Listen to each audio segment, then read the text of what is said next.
後咧咁就會有呢一個場前25嘅賽事咧進行㗎啦。咁啊，首先有2線嘅浪之友、3線嘅灣城環中龍、4線嘅海帆赤魚龍，同埋5線嘅東方龍咧嚟到去競逐我哋1、2、3、4名㗎。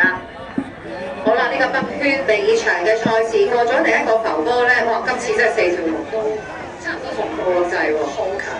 我諗我哋都係要去到衝終點線。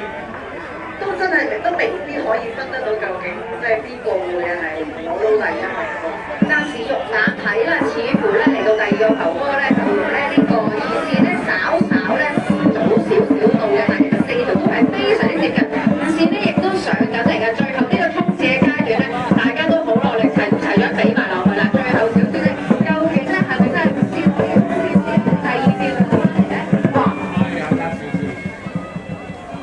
真係差好少喎，嗱，我想講咧，其實我哋呢啲咧都係西北區混合賽1、2、3年咧，其實都大家都競爭咁1年之後咧，去到決賽其實點樣睇咧？其實真係所以咪就係話我哋冇錯，通常終點咧都會有佢哋嘅一啲精密儀器去睇翻，真係差好少些微嘅差距咧，都會睇得到。